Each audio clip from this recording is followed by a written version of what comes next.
As a parent, I'm kind of old-fashioned. We live in the country, far back from the road, and I let my son 7 run wild around our house as long as he's within shouting distance.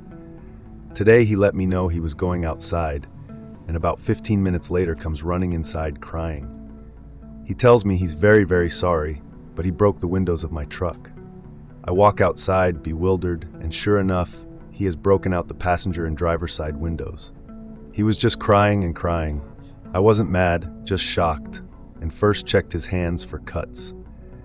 He had a couple small cuts, so I sent him inside to wash his hands really good, and we took care of that. Then I got the story.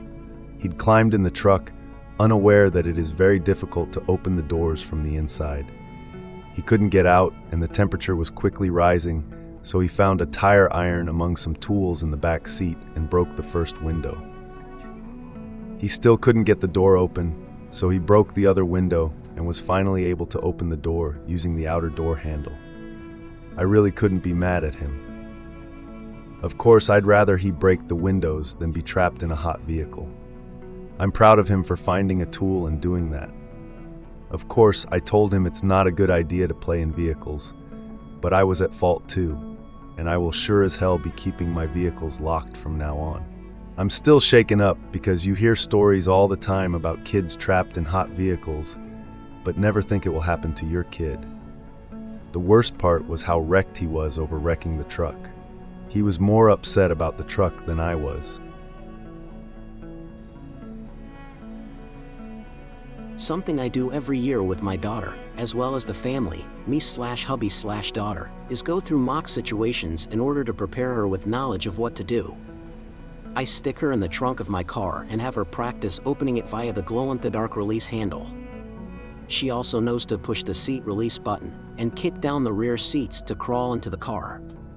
She is aware of where the glass break hammer is, as well as how to pull off the headrest and use it to break a window. She also knows where my Kershaw is and how to use the glass break on it. She has been instructed with what to do in medical emergencies for the driver passenger. We are also learning how to use the Phillips Heart Start Defib Kit. She is also practicing CPR/basic first aid with me bi-monthly. She also practices self-defense if she ever has to deal with bullies, kidnappers, or abuse at the hands of someone in authority.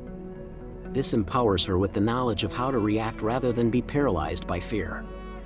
My family has emergency plans for wildfires, depending on time, step-by-step instructions to turn on perimeter sprinklers, unlock chicken enclosure, turn off gas line at the meter, collect the bug-out duffels and priceless items, place mylar sheets up against the windows, collect the dogs, and evacuate.